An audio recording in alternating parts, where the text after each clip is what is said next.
Welcome back to your SST class. Today we are going to start with the second chapter of civics, that is parliamentary form of government. But before moving on to the chapter in details, I want to discuss certain important points with you. First, we will discuss about the different forms of government. So see children, there are usually two forms of government. First is the presidential form of government and second is the parliamentary form of government. Okay, so what is the difference between a presidential form of government and a parliamentary form of government? A presidential form of government is a type of government where the president is the real executive. Okay, and the prime minister is the nominal executive. Okay, and in case of a parliamentary form of government, the prime minister is the real executive and the president is the nominal executive. What is the example of a presidential form of government? USA is an example of a presidential form of government. And what is the example of a parliamentary form of government? Our own country, India, is an example of a parliamentary form of government. Now children, I am going to tell you about the nominal executive and a real executive. Who is a nominal executive?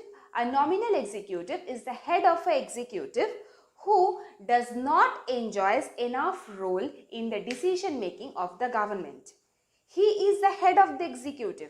In spite of being the head of the executive, he does not enjoy enough power in decision making of the government. But in case of a real executive, he or she is the head of the executive and enjoys enough power in decision making of the government. Okay. Now, we are going to study about the second form of government, that is about the parliamentary form of government in details. Okay. Now, at first children, tell me, what is a parliament? What is a parliament?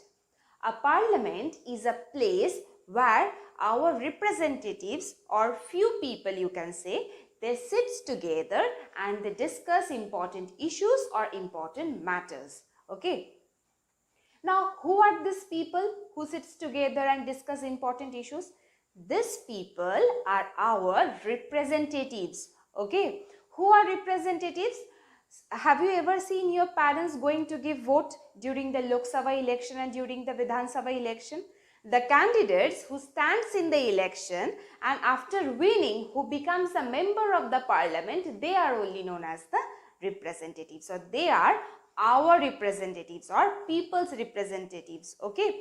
Now after we select them or after we elect them through secret ballot system or through voting system, they becomes our representative. Okay. Or you can also say that they becomes a member of the parliament. Then those members, they sits in the parliament and they discuss important issues like making laws, formulation of the policies, making bill, etc. Okay.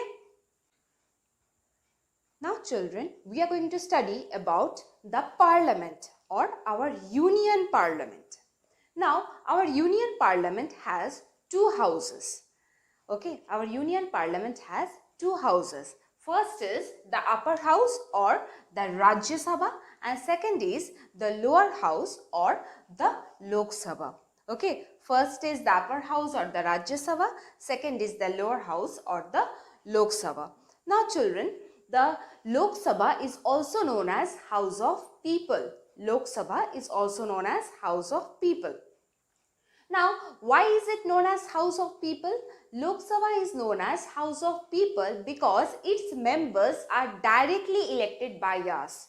Okay, we give vote and we elect the representatives and those representatives becomes a member of the parliament or those representatives becomes a member of the Lok Sabha. That's why Lok Sabha is known as the House of People. Whereas Rajya Sabha is known as the upper house of the parliament. Actually what happens in Rajya Sabha, the members are not directly elected by us. Okay, they are elected through the process of proportional representation. Okay, they are not directly elected by us, they are indirectly elected. Okay, by the process of proportional representation. Now what about the number of members in Rajya Sabha and Lok Sabha? The number of members in the upper house or in the Rajya Sabha is 250. Okay. Now, among those 250 members, 238 members are elected by the process of proportional representation, and the rest 12 members are nominated by the president from the people who have achieved excellence in the field of arts, science and literature. In other words, you can also say that those 12 members are nominated by the president from among the scholars, okay, or people who have achieved excellence in the field of arts, science and literature. Now, what about the Lok Sabha or about the lower house? The lower house of the parliament or the Lok Sabha has 550 members. Okay, the Lok Sabha has 550 members, and among those 550 to 552 members, among those members, 2 to 3 people are nominated by the president from the Anglo-Indian community. Okay, now what about the process of or what about the qualification of the members of Lok Sabha and Rajya Sabha? For being a member of the Rajya Sabha, a person should not be less than 30 years of age, should possess a sound mind, okay, should not be an undischarged insolvent, should be a registered voter, and should be a citizen of India. These are the criteria that is required for being a member of Rajya Sabha. Now, what about the Lok Sabha? For becoming a member of Lok Sabha, a person should be a citizen of India, should not be less than 25 years of age, should not hold any office or profit under any governmental agency, okay, should possess a sound mind, should not be an undischarged insolvent, and should be a registered voter, okay. So, these are the criteria required for being a member of Rajya Sabha and for becoming the member of Lok Sabha. Now, we are going to study about the term or about the tenure of the Rajya Sabha and Lok Sabha. Okay, what is the term of the Rajya Sabha? Actually, children, Rajya Sabha is a quasi-permanent house, or you can say that your upper house of the parliament, it is a quasi-permanent house. What does quasi-permanent means? Quasi-permanent house means 1/3 of the members of Rajya Sabha, they retires after every 2 years. Okay, whereas the tenure of individual members of Rajya Sabha is of 6 years. Okay, this is what we known as a quasi-permanent house. But in case of Lok Sabha, what happens?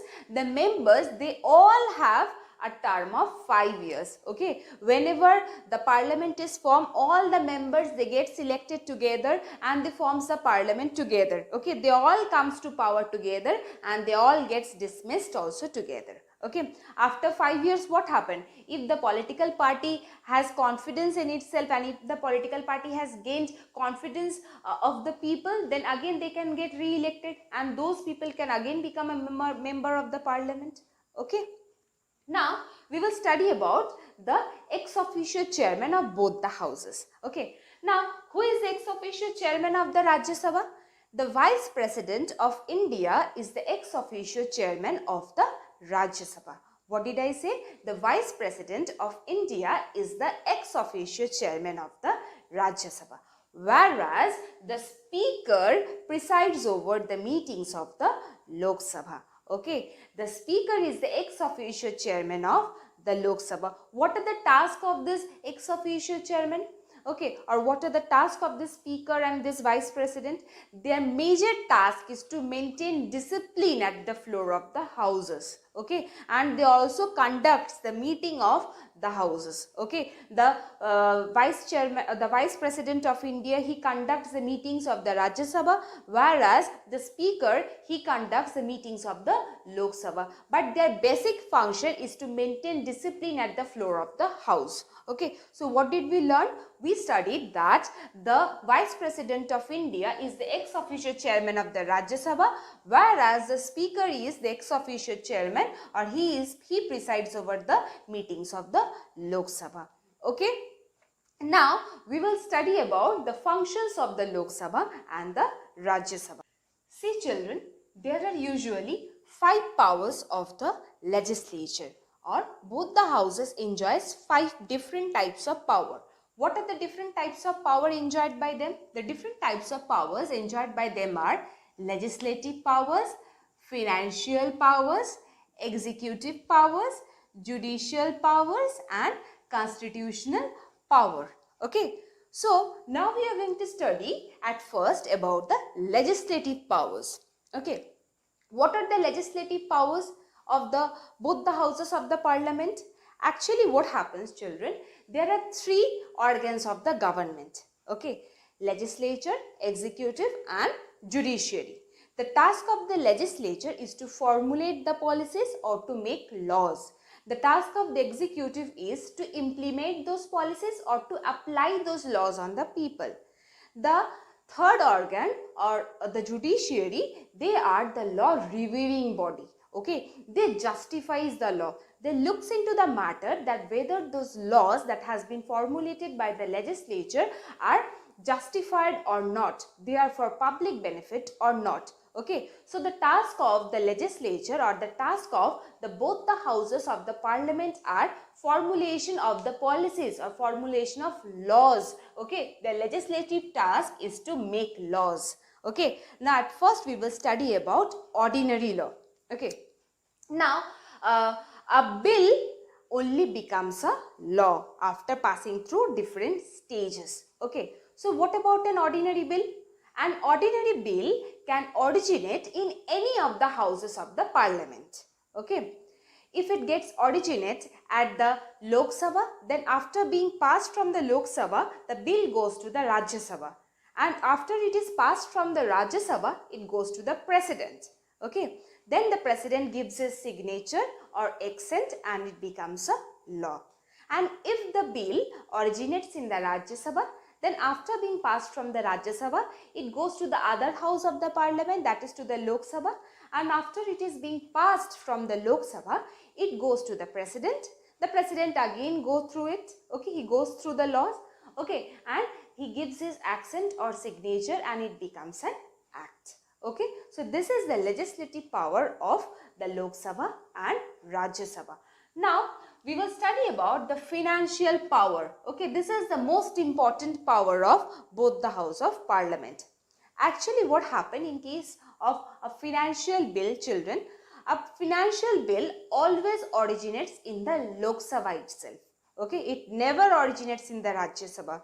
A financial bill or a money bill always originates in the Lok Sabha. So, what about the Rajya Sabha? After it is passed from the Lok Sabha, the bill goes to the Rajya Sabha. Okay, and Rajya Sabha can only delay the bill for 14 days. Okay, and within that 14 days, definitely Rajya Sabha can send the bill back to the Lok Sabha by suggesting certain recommendation. But still, then also it depends entirely upon the Lok Sabha whether to accept those recommendations suggested by the Rajya Sabha or not. Okay, it depends entirely upon the Lok Sabha whether it would accept the recommendation suggested by the Rajya Sabha or not. Okay, and if it is not passed back to the Lok Sabha by Rajya Sabha, then what happens?